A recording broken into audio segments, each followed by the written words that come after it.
Omoyele Sowore, welcome to my little podcast, Kent Academic Exchange.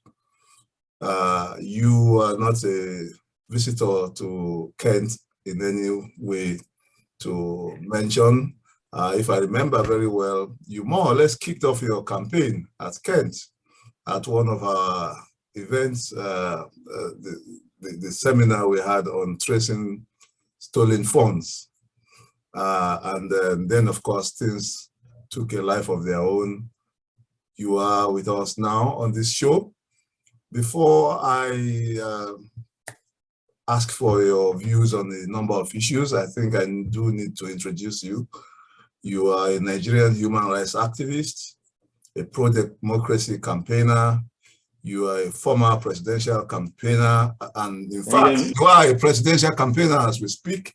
That's in fact why we are very interested in your views and in your candidacy. Actually, you are the founder of perhaps Africa's most known investigative journalism net platform, known as Sahara Reporters. And interestingly, you were born after my very young self, and that brings us to my first question. How did you hit upon this wonderful idea? Feeling. Yeah, I noticed that.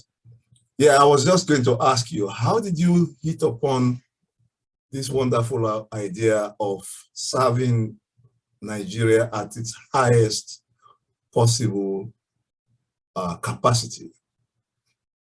I remember meeting you perhaps for the first time when you were at the head of a massive rally in the University of Lagos in the early mid-90s, mid to late 90s, 92, 93, I think. I was a first-year PhD student on campus then, and I saw this younger fellow commanding this massive crowd of over 1,000 students, and I thought to myself, how did he get himself into this trouble of having to address this massive crowd? Now you are doing it again. You are addressing Nigeria. What brought you here? And tell us a little bit about yourself. What's something about you which is not common knowledge that we may need to know? I want to know what's making Omoyele Sowore tick. Well, thank you very much for bringing me on your podcast. I was shaped by experience, experiences in repression, experiences in environmental pollution, experiences in inequality and poverty. And what I realized very early in life that these things would not go away without a fight. I quickly averted myself to that part in life that you can describe as very difficult, torturous, and brutish.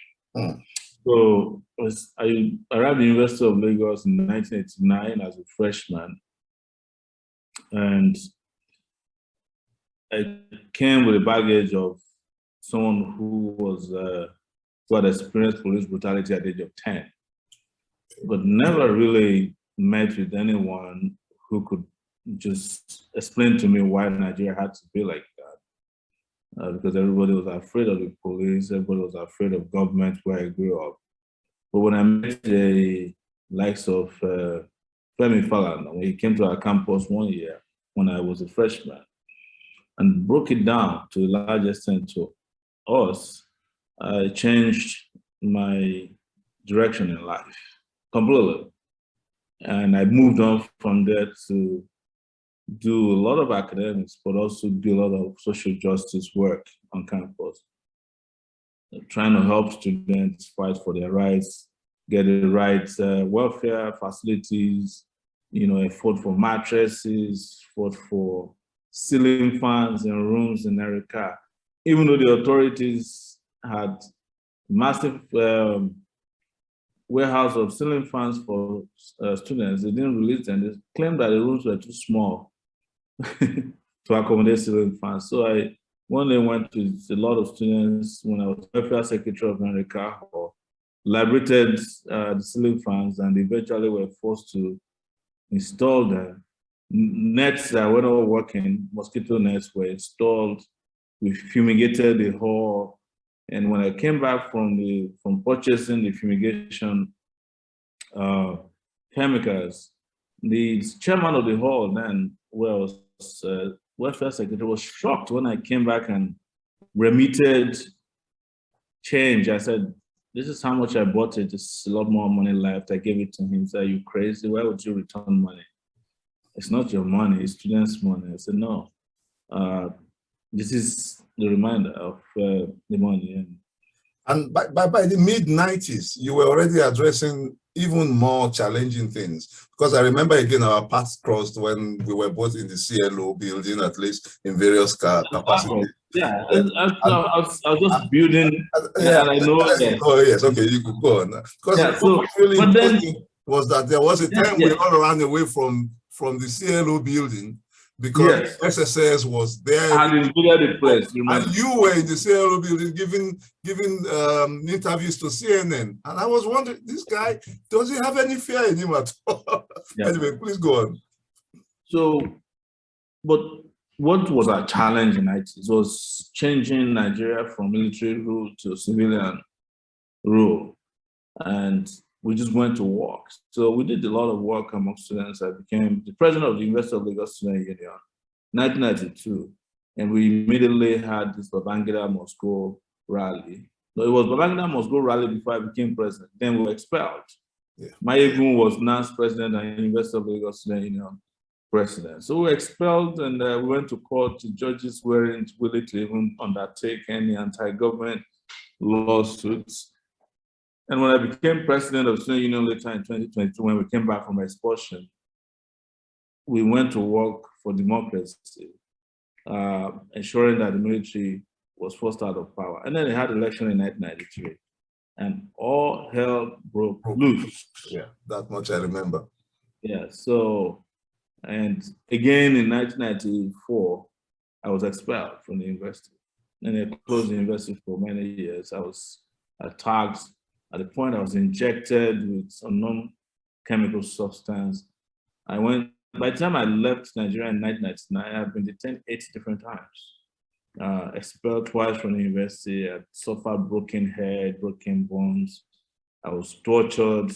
There's nothing. I mean, if you were reading this story now, it would sound like we made it up.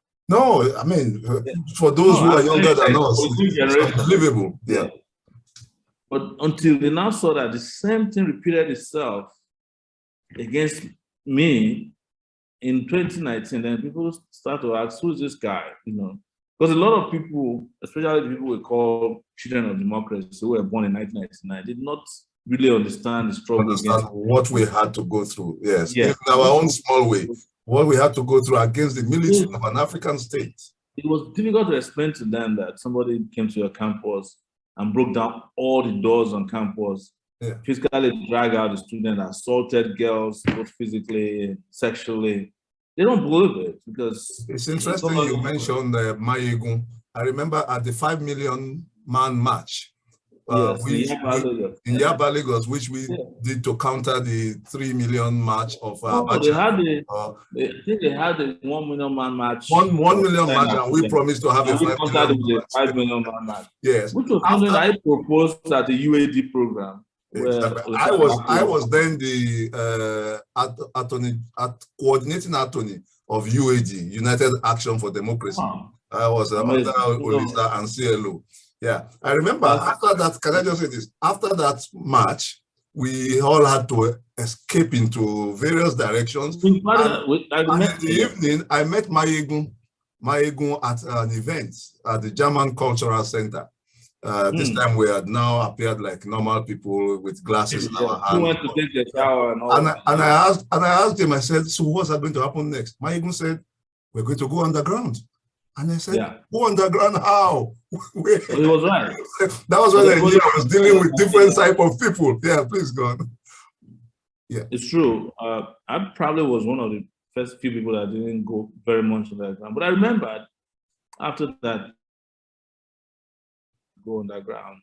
I think this was around 1997, 1998. Yes, late 90s. And I remember having a meeting somewhere in Ojuelegba, in a room owned by one Zikirulai, who was an agitator for mint workers in those days. Are you sure that's not the building we took off from this 5 million man march? That was the building where the NLC had an office on the ground. The NLC building is different, but across Ojuelegba, we call the area 42nd Avenue. Okay. At night is the red light district, so daytime. Yeah, you know the place. So we would, so we had we're having a final meeting to say, look, everybody got to go underground at this point.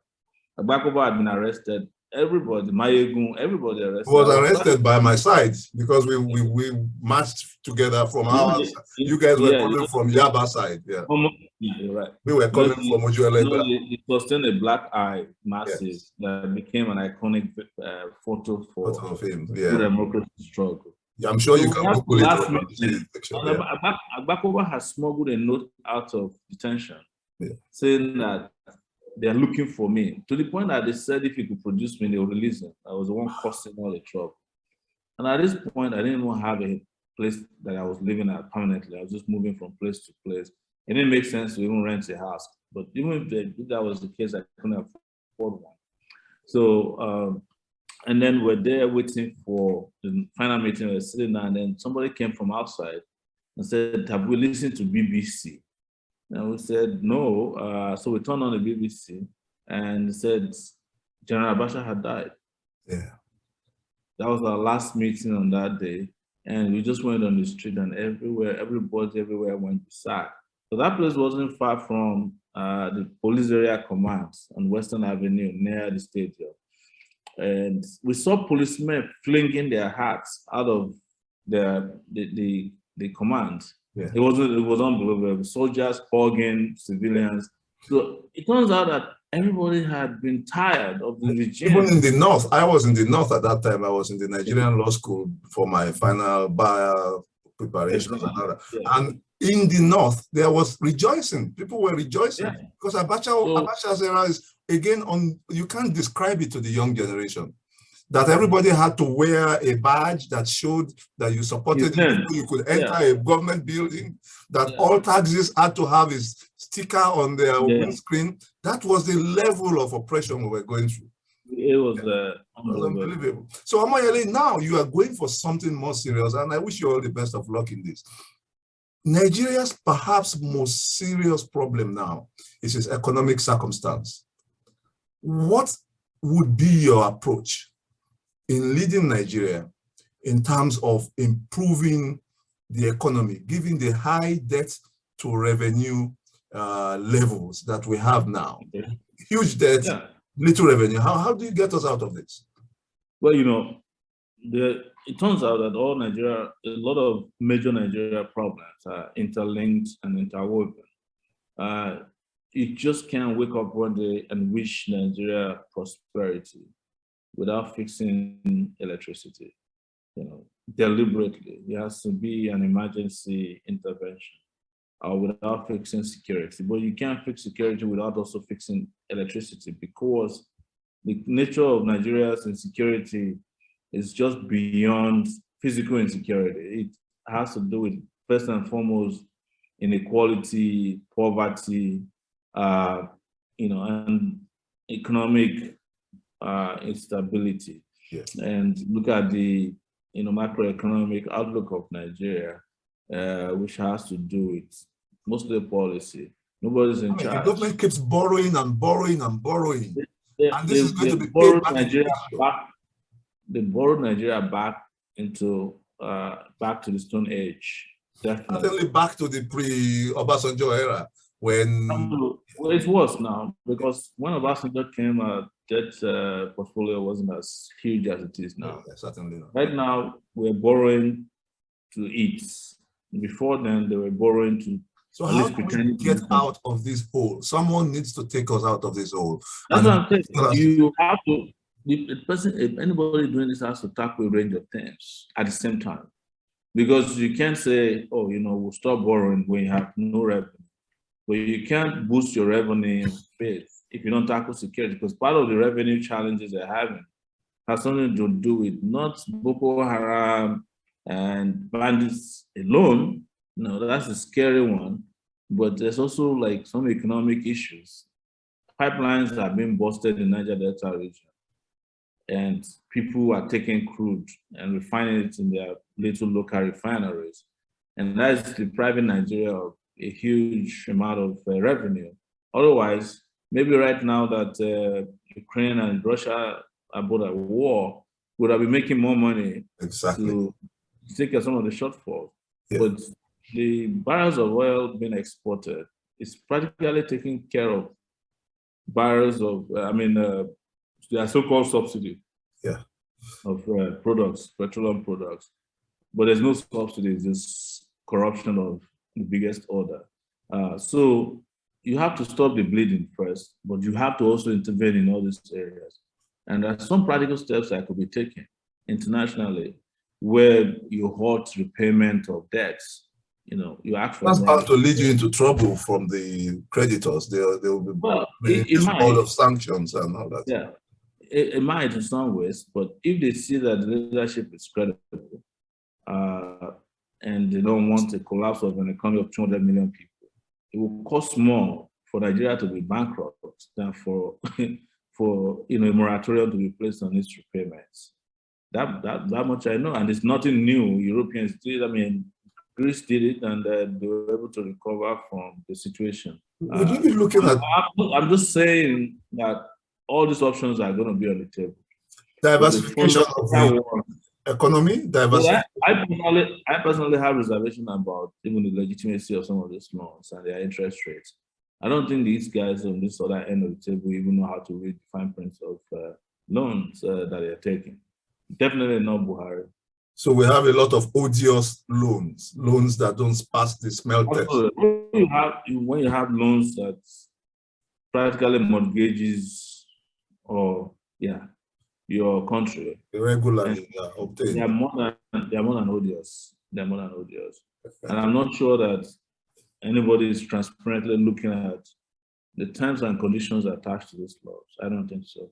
Thank you for that. But one thing that also jumps at me is this thing you said that our problems are linked, and that makes sense. You can't solve one without absolutely throwing the other. You can't solve the problem of inequality. How about insecurity? Insecurity, what's your way out of that? We are living in a terrible period.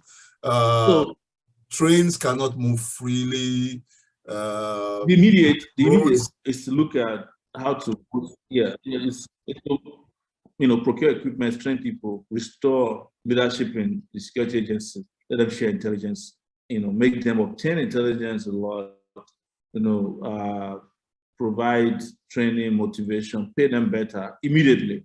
But in the long term, you must provide jobs and social security safeness for your citizens, for you to ensure that they don't take to crime. One of your, rivals, I should say, Bola Tinubu, has said that his own way out of the security quagmire we found ourselves is to literally employ 300,000, 500,000 more people, that will be jobs, that will reduce, what do you call it, unemployment, and you put them in jobs. Is it that simple? It's not, he's confused, I'm sure. They don't know what they're saying. The most effective armies in the world today are not largely in numbers. It's an army that is handled with smartness. It is about your ability to use technology to fight. So you can imagine the job of what a drone can do would require about 1,000 soldiers to do. This is one thing people forget, that technology can make us, become 5 times better than our actual selves. There's a drone you can put above a city, and it records everything happening in the open for 24 hours. So you can literally watch people backwards. They've killed someone in this house. Here is their car leaving. This is where they parked the car. This is 5 men that left the building. All that is available for us now. Anyway, please go on. So in our own case, you can put drones in the air. You can, drones, armed drones, unarmed drones, one for guiding intelligence tracking, and the armed drones can come in. Soldiers may not be able to get to those terrains, but the drones can get to them. And they're cheaper, easier to remotely control and use. So the same thing even applies to the bandits enhancement. Drones can track all these people who are involved, who we call herdsmen in this part of the world, to make sure that we know where they're going, what they're carrying. You can put a drone on them that has night recording abilities, the ones that can figure out heat and know where people are located, they're carrying weapons. It will show, So I suppose you will also carry on with other things that are ongoing, like making sure we are all traceable by electronic, by ID cards. What I found out when I arrived in Nigeria in 2018, 2017, 2018, is that Nigeria was engaging in data abuse.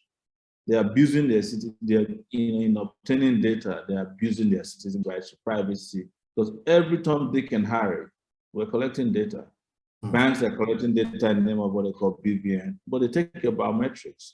The driver's license office takes your biometrics. INEC, which is in Electoral Commission, takes your biometrics and gives you an ID card. A passport.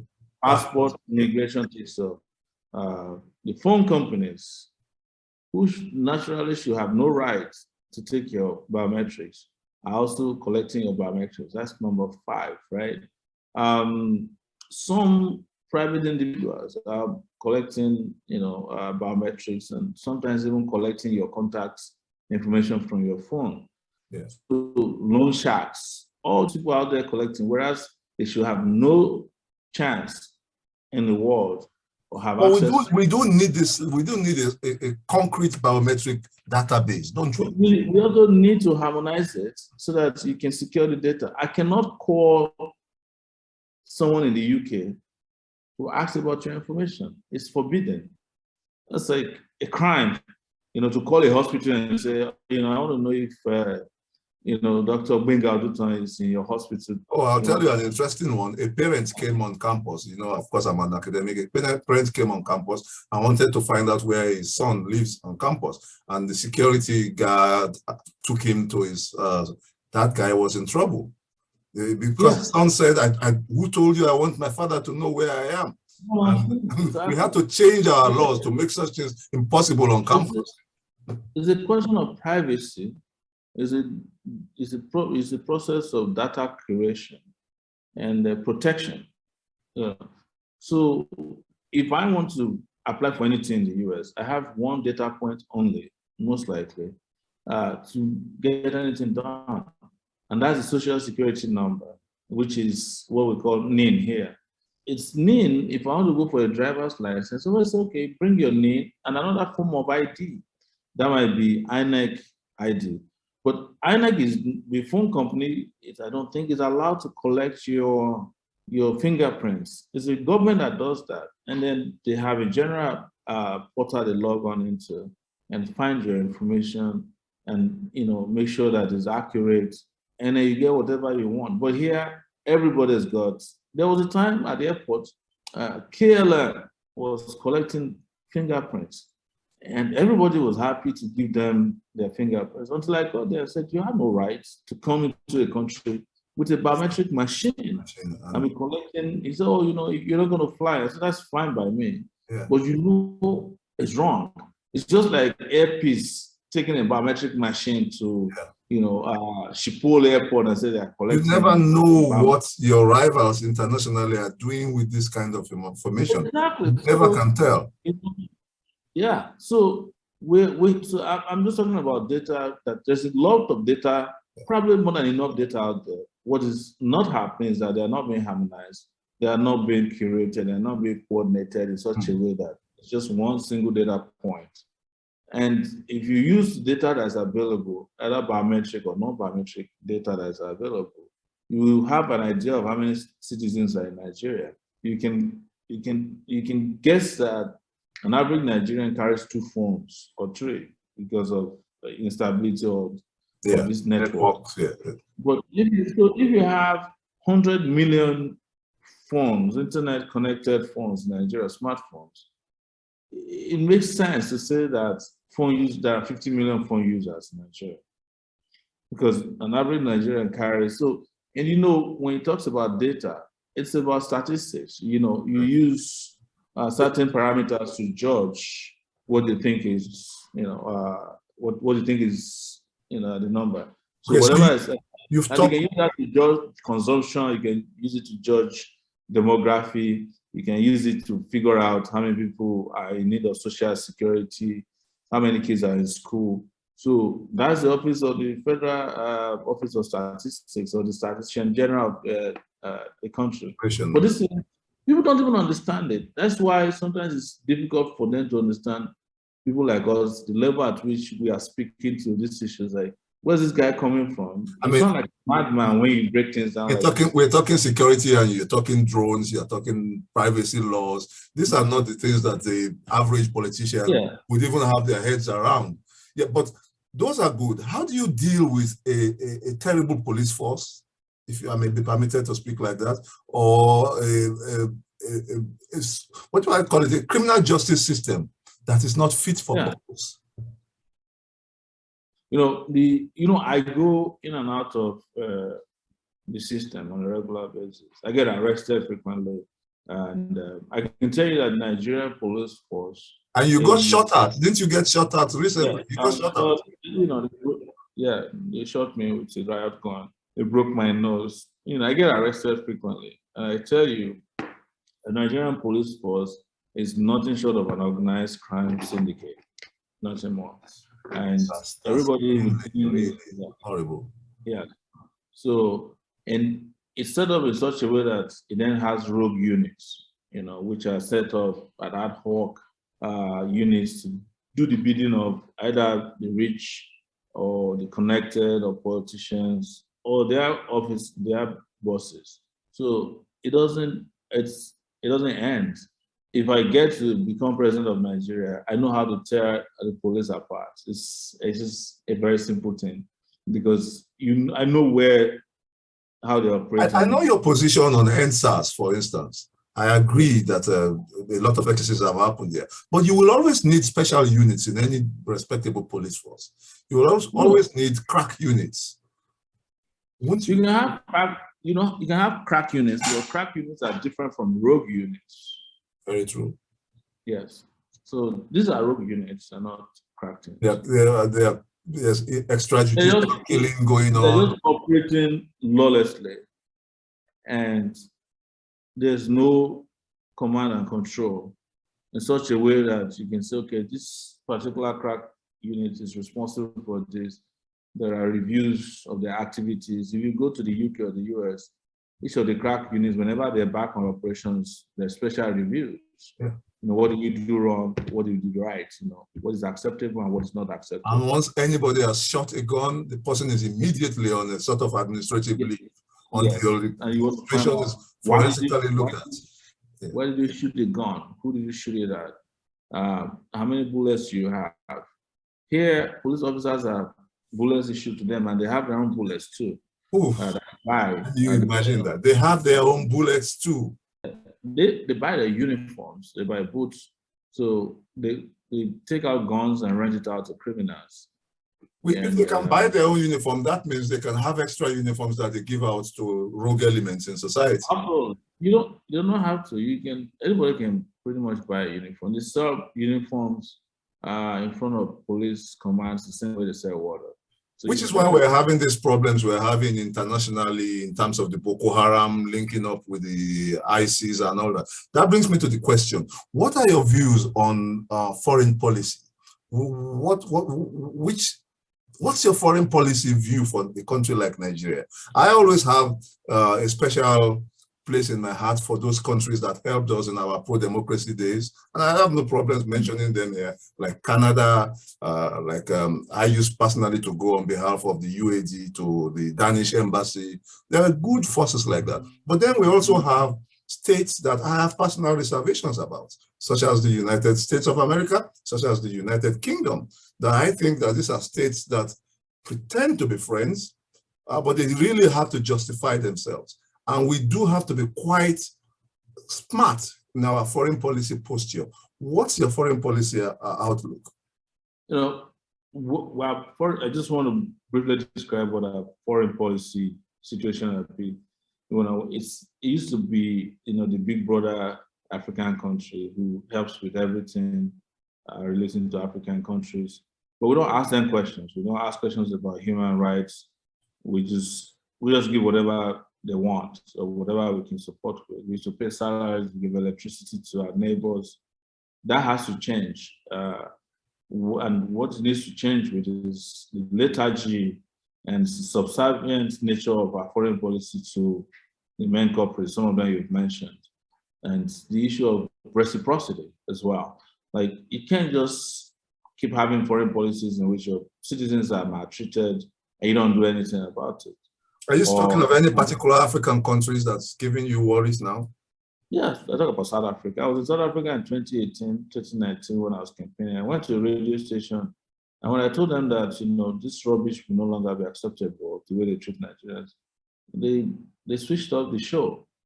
Wow. And they invited me from, SABC, who was supposed to interview me for an hour, because they said, this is an abomination around here to make Nigeria look like our big brother. We don't accept that.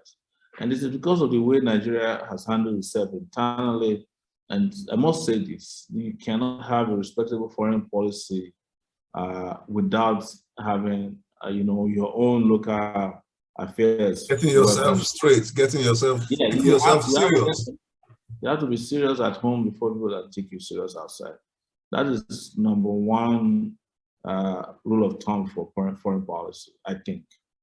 Very true. If you have a respectable domestic system, it has spillover effects for investments, for being taken serious. But I guess it doesn't stop the problem we have with our colonial heritage, our colonial masters. Countries like the UK, countries like the US, who, for instance, believe that because Ukraine and Russia are having a problem right now, Nigeria must take a stance continuously in the interest of the West.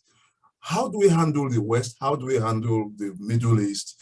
Because whether we like it or not, we are a serious African state. We are a leading African state. It shows you the standard of Africa. But we are a serious African state. How do we handle ourselves publicly? It's the reason I've said it many times that Nigeria is a letdown. It's the point that if we had been serious, we would have been taken seriously. And I've had this conversation several times. Also on the continent of Africa, we are so weak that others have to come out and regulate Africa for us. Nigeria doesn't have a human rights policy for African countries. It didn't draft one, it didn't push for one. The OAU as it was, and later AU, is a tea party for all these local despots. You cannot hear Nigeria saying, no, we don't like the way you shot protesters in the country. And we don't appreciate you rigging your election, because we rig elections too at home. But there's a lot that can be done. By example. Yeah. So there's a lot that can be done to say to the US, and I want to address to us, say, look, we have a policy on liberation of Palestinians from Israel. You have a policy on Ukraine and Russia. If you don't take our own, you can't force us to do your own. Which is the very basis of diplomacy. Diplomacy is about reciprocity. You don't get anything from us without giving. Yeah. But they know, and I'm sure you know this, they know, and this is why they have perpetually supported derelicts and mediocre people to run this African country, particularly Nigeria. Because it's not just, our own diplomacy is not just UN-based diplomacy. There is also an economic diplomacy involved. We have a product in the international market that's very powerful. So, and you can use that to leverage the diplomacy too. If you decide that you're not selling your oil to the world, well, probably not anymore as such, until they listen to certain things, you will get it right. they will listen to you because now you're hurting their bottom line. Also, by now, Africa, Nigeria ought to be on the United Nations Security Committee. Yeah, yes. But we couldn't have pushed for it. Well, what we are being told is that we may have to share with another African state, say South Africa, together. I mean, that's just one of the theories that's been. Why is France not sharing with Britain? With Britain, yeah, the neighbors. Come to my brother, if you put the population of the UK together and the population of France together, it's not even up to Nigeria's population. Exactly. So why are they not sharing? Why are they not sharing the seats? Their own spot. It's again, it boils down to this neo-colonial attitude towards us. That you just look at us and say, look, yes, we gave you independence, but we just gave you the flag. We didn't give you. Which is why we are looking forward to a change. Which is why we are all looking forward to a change. We're all looking forward to a possibility of a generational handover. I can't repeat enough how much I wish you the best of luck.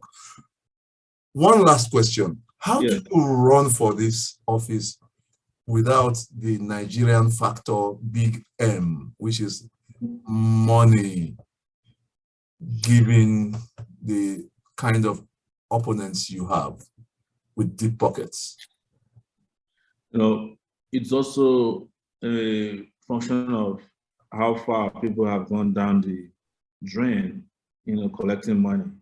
I think that's increased the consciousness of most Nigerians, but the problem has not been solved. That people still rely on money to vote, money to even attend rallies. You must make some kind of promise or a set of promises. But they realize that people who give them money don't even campaign. Sometimes people just say things on their behalf because they know they don't have to say anything as long as you have money to bribe. But we are depending on the fact that the biggest currency that will take Nigeria out of the doldrum is idea. It's going to be ideas. It has to be fervent, ideas that are very clear about how to save the country. How to move Nigeria from poverty to prosperity. How to move it, from being a jungle to a place of justice. How to move it from a place of, respect for the people. Would you permit me to differ a bit about one word you just used? And I know you've used it severally and you have a studied view on it, that Nigeria is a jungle, that there was the gentleman who is now in detention, who we used to call Nigeria a zoo. There's something the Nigerians and the Africans believe in, the prophetic word. Should we not run away from using these terms about our last and only place on earth that belongs to us? And if that place needs to be restructured, what are your views on how to restructure it so that we don't feel obliged to use this kind of terms? I don't like them personally. I don't like them too, but I'm a realist. It's that realistically, if you live in the UK and you've been to a zoo before, probably animals are probably better treated than Nigerians. Because I've been to zoos that have schools, where they teach the animals how to learn a few things. They have doctors, they have water to drink, some of them are allowed to go on some kind of vacation where they don't have to come out to let them rest. They have periods that they get entertained, and so in some ways, honestly, you don't even have to say much. I can see the contrast with Nigeria as a whole. Yeah. So I don't, but look. So do you believe in restructuring? If your country is called a zoo, I do. It's just not the kind of obsolete kind of restructuring that the older generation of elders talk about. I believe that restructuring has to be holistic to the point that it understands that the world has moved on from 1963. It's way further than 1923. Some people want us to go and use the constitution of 1963. And I said to them, did the constitution recognize our mobile devices that we use today? Did they understand that people could go to school without leaving their houses that you and I can have a conversation on the Zoom streets where you don't leave your room, I don't leave mine, and we're conversing. 1963 did not take into cognizance. Yeah, so you can't go back to the past and expect progress. But everybody is talking about restructuring. Nigeria is talking from a place of passion. Some people are just like intervening at their level of consciousness, strength, and courage. Otherwise, probably everybody will agree with me that we need a revolution, and that would have taken care of this problem. What exactly do you mean by a revolution? Oh, it's what the revolution is, like a mass uprising. Yes, but to what end? To what was the end of the revolution? Towards the end of completely changing everything that Nigeria is today from bad to good. Towards the better. Towards the best. Towards the best. Yeah. Thank you very much, Omoyele Sowore. Do take care of yourself. The last time I saw you and I met with you physically, you did not have that scar. Seems Nigeria has happened to you. And I wish Nigeria happened to me since I was born. That's a shame. Just more scars every day. But I have this sneaky suspicion that we will both be having a conversation like this in 20 years' time again. All white hair, maybe.